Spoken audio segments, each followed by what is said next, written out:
visible sur l'écran. Merci beaucoup pour ce chant et j'aimerais pouvoir vous proposer maintenant euh, la suite du texte biblique de la semaine dernière, dont le titre du message, je parle évidemment, le titre du message est « Que suis-je en train de semer ?» Et le texte est tiré donc de Galates et on va regarder ça ensemble. Et puis, je vais vous proposer, dès maintenant, je vous le dis, de réfléchir à des applications pratiques. Pas les applications qu'on veut voir les autres faire, mais les applications que nous pouvons en tirer pour nous-mêmes. Et à la fin de ce message, qui j'espère ne sera pas trop long, on laissera un peu la parole pour ceux qui sont sur Zoom, mais pour vous qui êtes sur YouTube, vous pouvez mettre des petits commentaires, mais on laissera les uns et les autres peut-être proposer une application. Voilà, comme ça, je vous ai prévenu. Et on peut regarder ça ensemble. Alors moi aussi, je vais vous partager donc maintenant le texte qui va apparaître sur votre écran. Et on va regarder donc Galates, chapitre 6, versets 6 à 10, et je vais vous le lire. Que celui à qui l'on enseigne la parole fasse part de tous ses biens à celui qui l'enseigne. Ne vous y trompez pas. On ne se moque pas de Dieu. Ce qu'un homme aura semé, il le moissonnera aussi. Celui qui sème pour sa chair moissonnera de la chair la corruption. Mais celui qui sème pour l'esprit moissonnera de l'esprit la vie éternelle. Ne nous lassons pas de faire le bien, car nous moissonnerons au temps convenable si nous ne nous relâchons pas. Ainsi donc, pendant que nous en avons l'occasion, pratiquons le bien envers tous et surtout envers les frères en la foi. Juste un petit mot de contexte pour rappeler comment ont été écrites ces paroles et pourquoi elles ont été écrites. Pour vous qui arrivez peut-être sur YouTube ou sur Zoom et qui n'avez peut-être pas suivi tous les messages de ces 2 derniers mois, l'église des Galates est une église traversée par des controverses. Des enseignants de la Bible, qu'on appelle les judaïsants, ont traversé cette église, ont pu avoir le droit d'y enseigner et ont pu amener certaines doctrines dans l'église. Et notamment le fait que la foi en Christ n'est pas suffisante, il faut rajouter des œuvres, comme la circoncision. Et cela a créé un certain état d'esprit dans l'église que je résume, et j'espère être assez fidèle à tout le texte depuis le début. Dans l'église de Galates, on considère que le mérite surpasse la grâce. La grâce de Dieu n'est pas suffisante, il faut mériter par nos œuvres le salut et la grâce. Cela a produit un état de jugement et d'orgueil spirituel. Parce que lorsqu'on commence à s'évaluer spirituellement par rapport à nos œuvres, on commence à se comparer, on commence à créer un esprit de rivalité dans l'Église. Et la bienveillance commence à être mise de côté. Et on commence à avoir un esprit de jugement. Ça ne veut pas dire qu'on ne doit pas avoir un esprit critique et avoir la capacité de s'exprimer et parfois de s'exhorter les uns et les autres pour montrer que peut-être quelque chose ne va pas, qu'on pourrait s'améliorer, etc. Ça, il n'y a pas de problème. Mais lorsque le jugement surpasse la bienveillance, alors la grâce est mise de côté. Et un esprit de critique, ça peut être édifiant si c'est dans la grâce, ou ça peut être destructeur. Et enfin, c'est l'orgueil qui s'est développé. Forcément, si vous avez à cœur de jeûner et de prier, ce qui est très bien, mais que vous estimez que vous devenez plus spirituel parce que vous faites ça, vous allez peut-être vous comparer avec d'autres qui ne le font pas ou qui ne peuvent pas le faire. Si vous avez de belles phrases dans vos prières ou si vous arrivez à avoir certaines attitudes qui sont remarquées, qui sont visibles, l'orgueil peut s'élever, mais l'attitude du croyant, l'attitude de celui qui aime Jésus, c'est une attitude d'humilité. L'humilité, c'est le comportement, c'est l'attitude dans laquelle le croyant peut recevoir quelque chose de Dieu. Si nous nous élevons, Dieu n'aura pas d'autre choix à un moment donné que de nous rabaisser. Mais lorsque nous sommes dans un état d'humilité, c'est-à-dire lorsque nous considérons que tout est donné par grâce, que tout nous est offert par l'amour de Dieu, alors nous nous plaçons dans une attitude où Dieu peut faire quelque chose dans notre vie.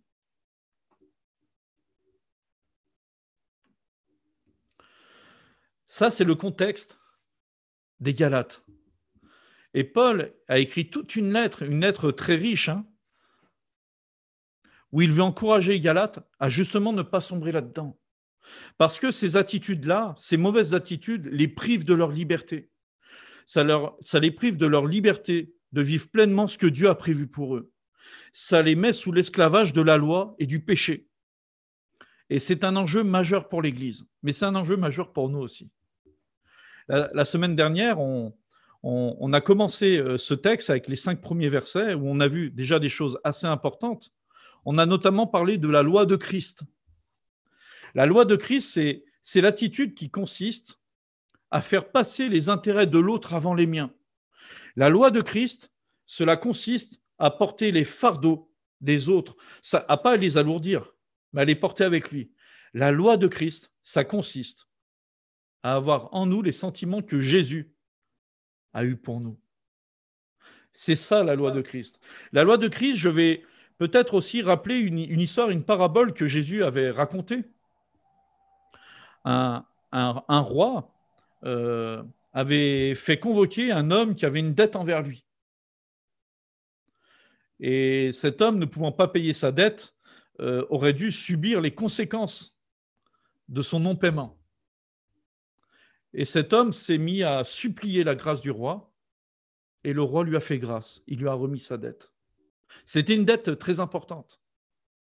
Mais le roi a eu pitié de lui, et il lui a remis sa dette. C'est OK. C'est pour moi. Tu n'auras pas à me payer ça. Mais l'histoire continue. Cette histoire que Jésus racontait, elle continue. Et Jésus raconte que ce même homme à qui la dette avait été remise, il y avait quelqu'un qui lui devait une dette à lui, une dette beaucoup plus petite. Une dette vraiment infime par rapport à ce que lui avait sur le dos quelques instants avant. Et cet homme refusa d'avoir le même comportement avec l'homme qui lui devait une dette. Et il demanda que cet homme soit jugé, soit condamné jusqu'à remboursement de la dette. Quand le roi a su ce comportement, il a fait convoquer l'homme et il lui a dit « Moi, je t'avais remis ta dette. Pourquoi n'as-tu pas fait la même chose ?» La loi de Christ, c'est de se rappeler que cette grâce et cet amour que Dieu a manifesté envers nous, notamment d'avoir un regard de grâce, de pardon et de non-jugement, et ben Jésus veut que nous fassions la même chose les uns envers les autres. Et que nous rappelions que la dette que lui nous a remise, elle est beaucoup plus grande que celle que nous n'aurons jamais à remettre à qui que ce soit. Et il s'attend à ce que nous fassions la même chose. Je vais vous partager quelques slides et on va essayer maintenant d'avancer dans le texte.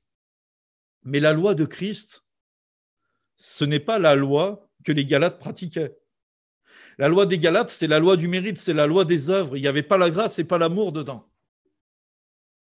La loi de Christ, ça consiste à aimer son prochain comme Christ nous a aimés.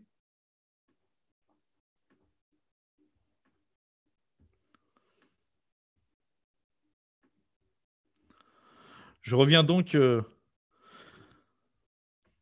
avec cette slide.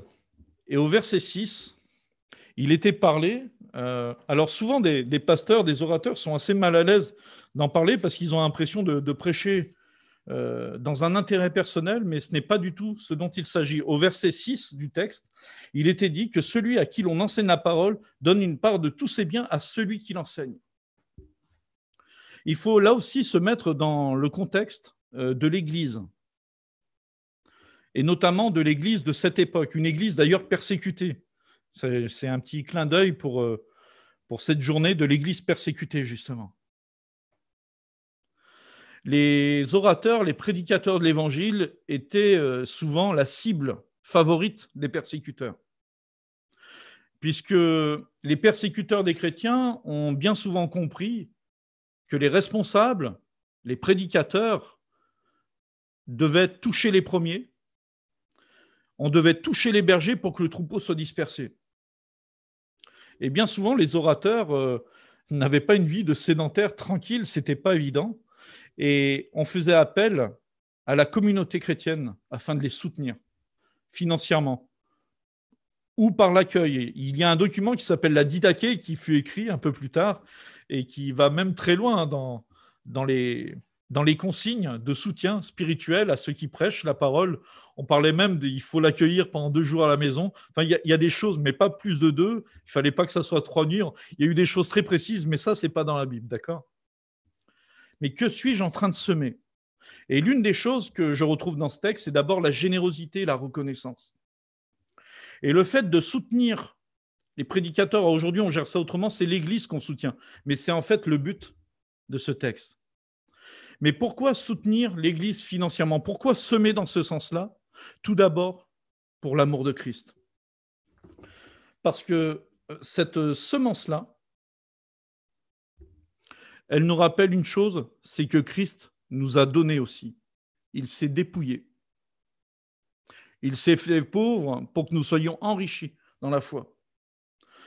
Cette libéralité, elle n'est pas une obligation, ce n'est pas un impôt, ce n'est pas une taxe, mais elle marque une attitude de cœur. Peut-être que certains d'entre vous, vous avez pu entendre parfois des messages chrétiens sur vidéo, peut-être des messages qu'on appelle de prospérité, où on présente ça un peu comme une loi, mais comme un investissement qui rapporte avec un certain taux d'intérêt. Ça ne marche pas comme ça. Ça ne marche pas du tout comme ça. En fait, la notion financière dans l'Église, alors tout le message ne va pas être sur ça, mais il faut quand même dire quelques mots. La notion financière n'est pas une taxe ni une obligation, c'est un débordement du cœur. En fait, tout simplement, je redonne un peu à Dieu de tout ce qu'il m'offre parce que tout ce que j'ai lui appartient et est un don de lui. Ça marque avant tout une attitude de cœur et non pas la soumission à une loi. J'ai reçu, je redonne. C'est comme si mon cœur est rempli et à un moment donné, ça déborde et il y a quelque chose que je rends de nouveau. On ne pourra jamais rendre tout ce que Dieu nous donne, mais la générosité et la reconnaissance, elle est d'abord une attitude de cœur et je veux encourager chaque chrétien de l'église de Brumat à prendre ça vraiment au sérieux. Et enfin, la générosité et la reconnaissance, et là on est obligé de prendre la Bible de façon plus large, mais en particulier les épîtres, elle a pour but de soutenir l'annonce de l'Évangile et d'aider les pauvres. Dans notre Église, à travers notamment notre association culturelle, nous avons à cœur d'avoir une présence plus marquée dans la cité dans les années à venir. Et peut-être, si Dieu nous donne la sagesse, la grâce, de pouvoir aider ceux qui sont les plus faibles. Mais l'investissement financier, il sert à ça.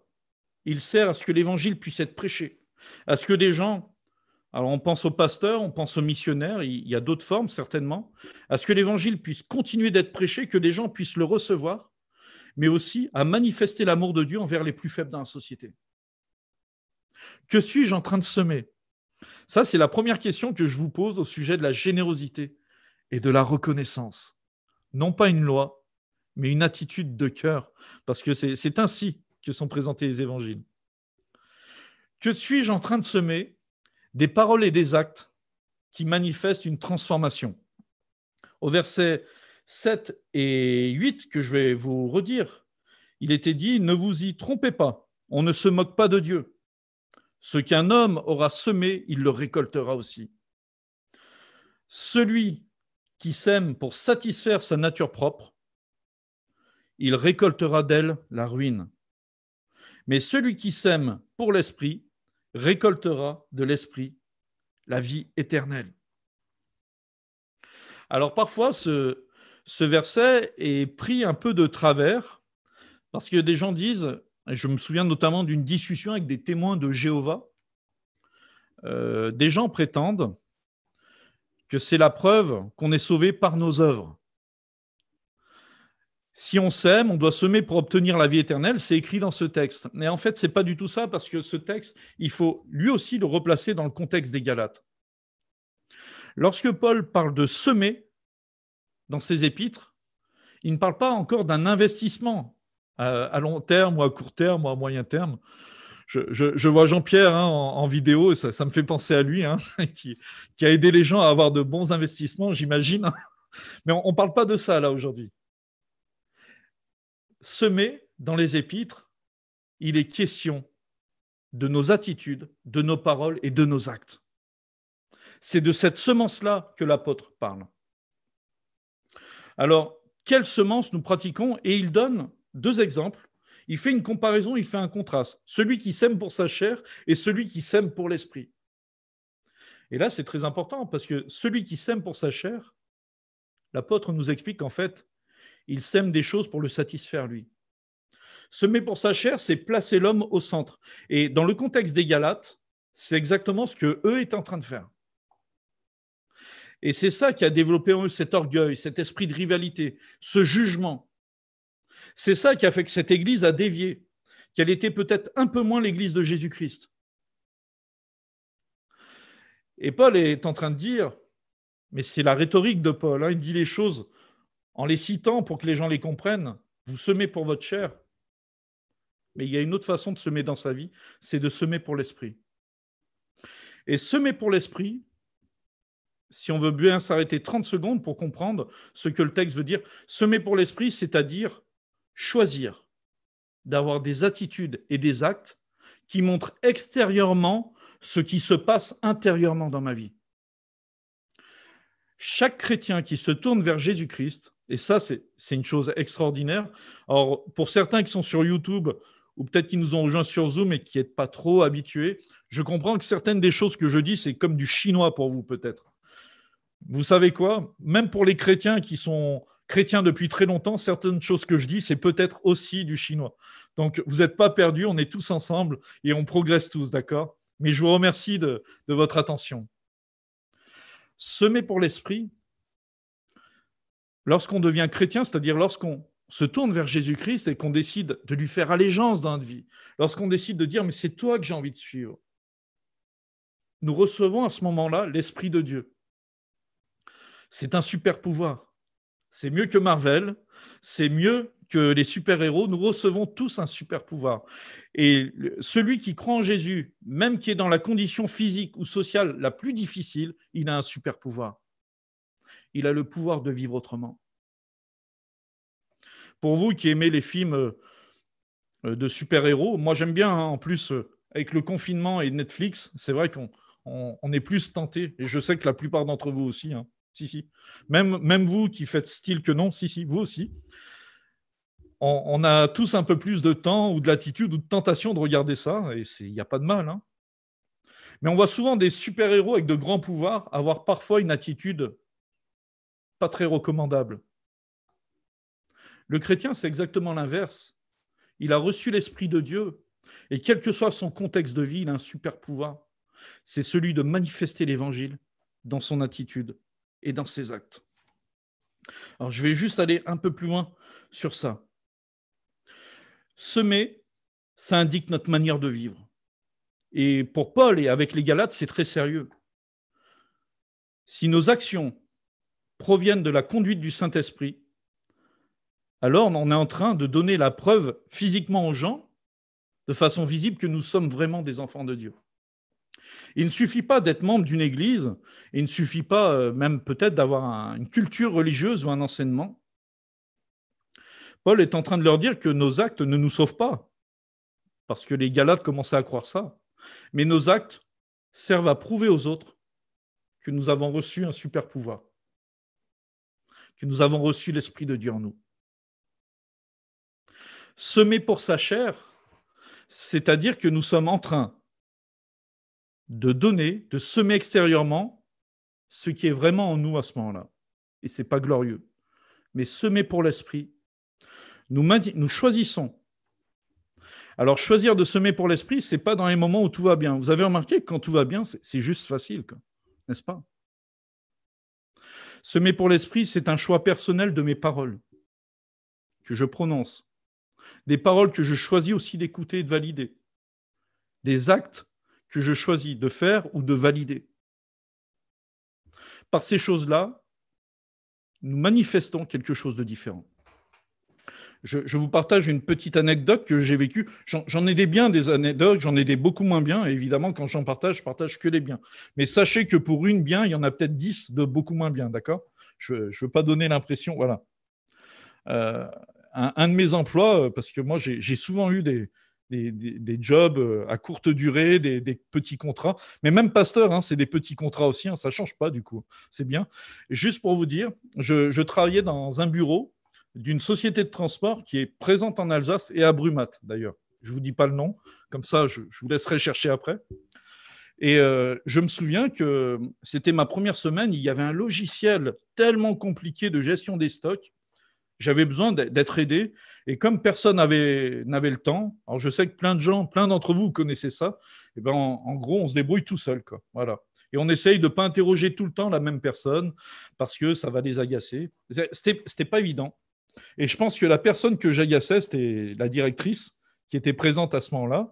Et elle en avait un peu marre de moi. Et puis, bon, elle a fait un petit effort à un moment donné. Et elle m'a demandé de répondre aux appels importants de clients. Voilà, c'était une façon un peu de m'intégrer. Et puis, un client important a téléphoné. Et c'était un client, c'était un fabricant de robinets italien. Et on avait un retard énorme avec lui. Et évidemment, quand il appelait, alors il me parlait en français, je comprenais très bien ce qu'il me disait, hein. Même s'il avait l'accent, je comprenais qu'il était furax et que si j'avais été entre ses mains, il m'aurait étranglé. Mais c'était comme ça. Et puis, il me dit, passez-moi votre responsable. J'ai le téléphone, ma responsable est à 2 mètres, et je lui dis, il veut vous parler. Et elle me fait, dis-lui que je ne suis pas là. Alors moi, j'étais un peu gêné. Peut-être vous comprenez ça, hein. Et alors moi, j'ai la main sur le combiné. Oui, c'était encore les téléphones qu'on tenait comme ça avec le gros machin, d'accord? Je mets la main dessus et je lui dis, mais vous êtes là. Je ne peux pas lui dire que vous le rappelez plus tard. Et elle me fait comme ça. Si tu lui dis pas que je suis pas là, tu vas voir. Et puis elle commençait à devenir rouge. Bon, moi, j'avais un contrat d'intérim. Vous savez comment on se met à réfléchir vite dans ces moments-là. Et j'essaye un peu de la baratiner, de lui dire, non, mais peut-être je lui dis que là, tu n'es pas disponible.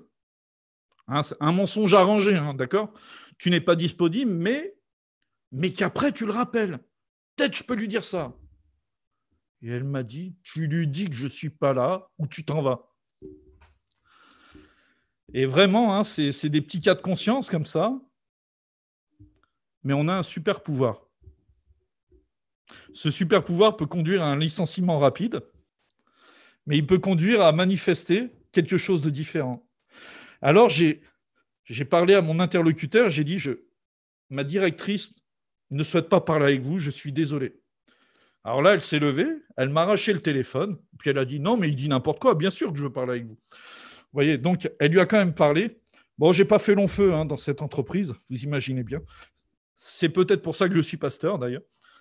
Mais en tout cas, il faut faire parfois des choix qui manifestent autre chose. Peut-être j'aurais pu rentrer dans son jeu et juste mentir, mais après, comment commencer à dire la vérité si j'accepte le compromis au début? Vous avez remarqué, parce que moi, j'ai des fois menti aussi. Le problème quand on ment, c'est qu'il faut se rappeler de son mensonge. Parce que si on a menti 2 jours avant et que la personne nous en reparle, il faut qu'on garde la même version, il faut être cohérent. Donc, il faut redire le mensonge et même l'améliorer un petit peu, vous voyez? Et on est dans un compromis, on ne s'en sort plus.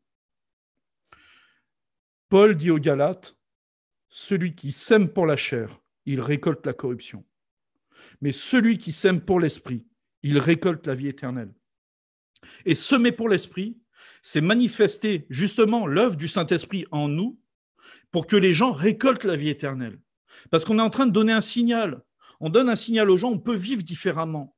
On peut faire les choses différemment. On peut faire d'autres choix. Et on peut avoir une force en nous qui nous aide à faire ces choix et à les suivre et à les assumer.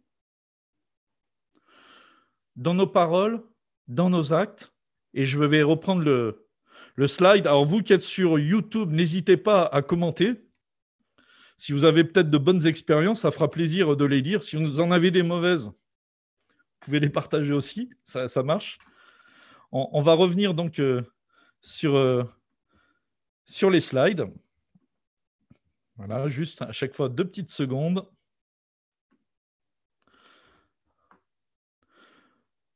On s'aime pour la manifestation de l'Esprit de Dieu et j'aime bien le rappeler, on s'aime pour pratiquer la loi de Christ. Dans mes paroles, et les paroles dans l'épître de Paul aux Galates, c'est très important parce que c'est par les paroles que nous prononçons que tout se passe. Nous semons pour pratiquer la loi de Christ. Et peut-être qu'on a souvent l'occasion, déjà entre frères et sœurs, mais dans notre famille, dans nos proches, il y en a certains qui vivent seuls, mais vous avez quand même une famille, vous avez des proches, en tout cas, quoi qu'il arrive. Il y a la possibilité de manifester ce que Christ a fait en vous. Et si vous avez des luttes pour ça, il est possible d'être victorieux de ces luttes et de pratiquer la loi de Christ, parce que nous avons un super pouvoir. Le Saint-Esprit est en nous. Que suis-je en train de semer? Alors là, on va au verset 9, que je vous relis rapidement.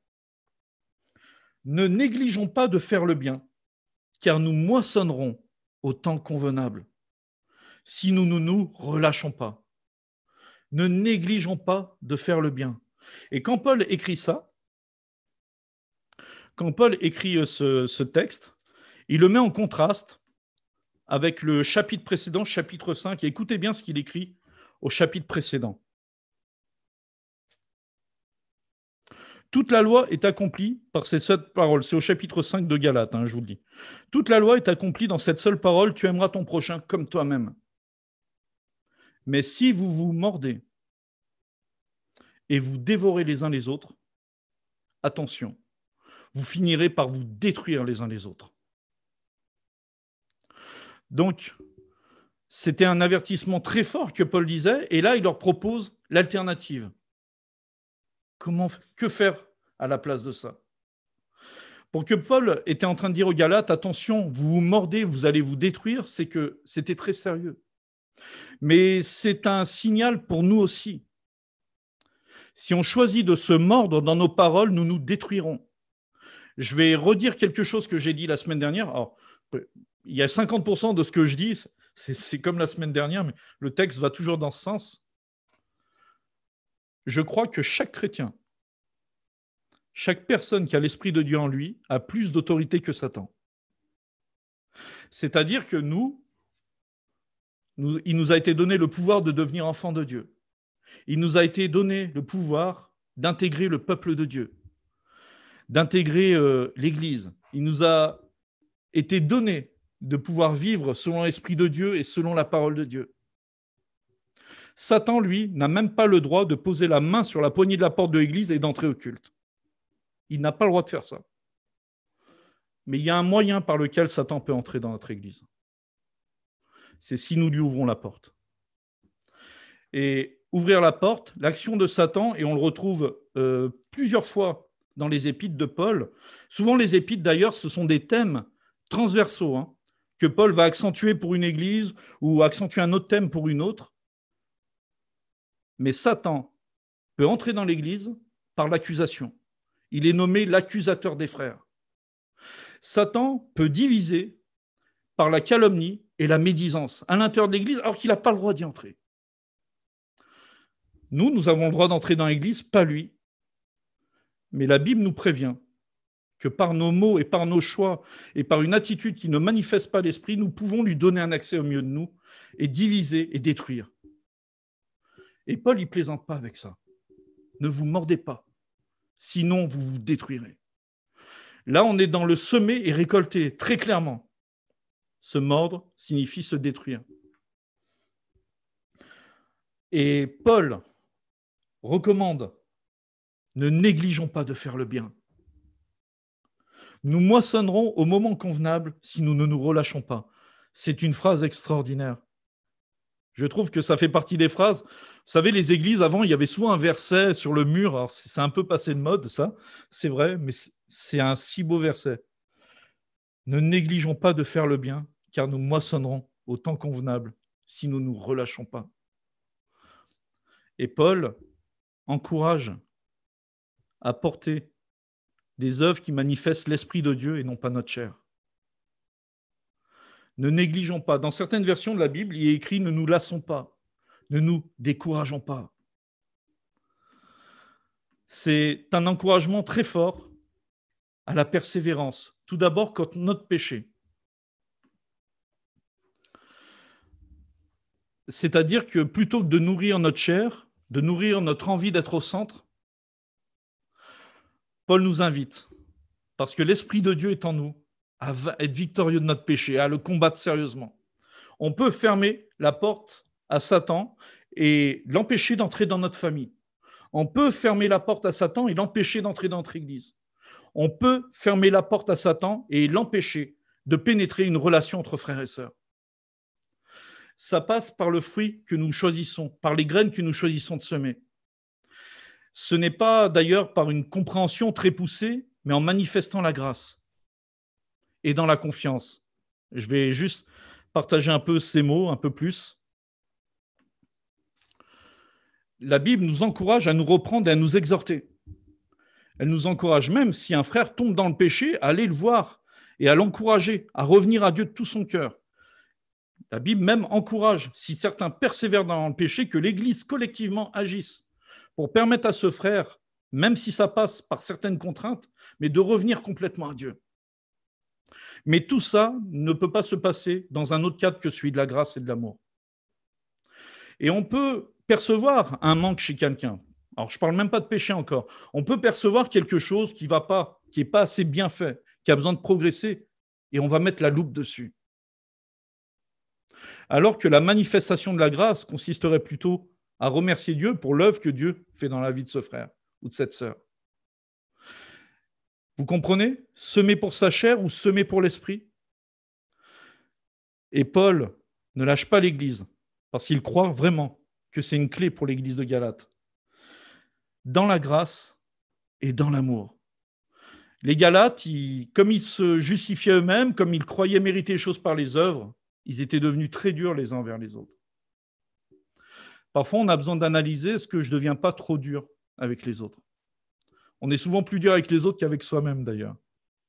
Je ne sais plus qui disait ça, mais il paraît que quelqu'un dit cette phrase, un doigt pointé vers les autres, c'est 3 doigts pointés vers nous. Paul veut rappeler une chose aux Galates, nous avons bénéficié d'un si grand pardon et d'une grâce si immense. Nous sommes invités à la pratiquer les uns vers les autres.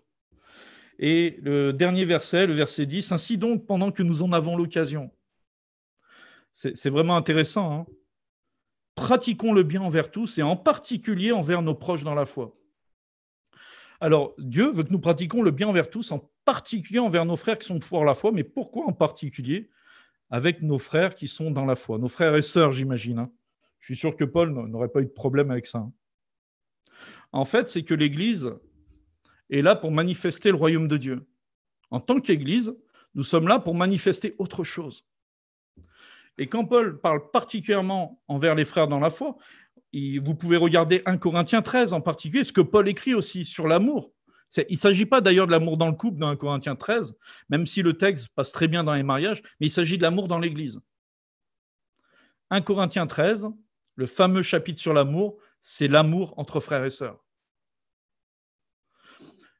Mais en ayant cette manifestation de l'amour, l'Église donne un témoignage au monde, à la société et à la cité. Nous avons la capacité, parce que nous sommes enfants de Dieu, de vivre différemment. Nous avons la capacité de s'aimer réellement, véritablement, selon Christ, dans notre diversité, dans nos différences et même nos désaccords. Cette manifestation de l'amour de l'Église, c'est le témoignage, mais c'est surtout la preuve de la manifestation de l'Esprit de Dieu au sein de la communauté. Il y a toutes sortes de manifestations que l'Esprit de Dieu peut faire dans une église. Hein. Vous lisez tout ce qui touche aux dons spirituels, vous lisez toutes ces choses. Ce sont des manifestations de l'Esprit. Mais la manifestation qui prouve qu'une église est entrée en Christ, c'est l'amour entre les frères et sœurs. Je vais terminer là et dans 30 secondes, je vais laisser la parole à quelques-uns d'entre vous, si vous le souhaitez, si vous voulez proposer quelque chose, une application, Je vais juste remettre ma dernière slide. Le bien envers tous, dont Paul parle, je vous ai laissé quelques références que vous pouvez prendre et lire plus tard. Ça sert à glorifier Dieu. Le bien envers tous, c'est la conformité des Écritures. C'est-à-dire qu'on peut très bien dire Dieu m'a parlé et tout, mais ce qu'on dit, ce qu'on pratique suite à ça, ça ne correspond pas à ce que la Bible dit. En fait, nos actes doivent être en conformité avec l'amour de Dieu.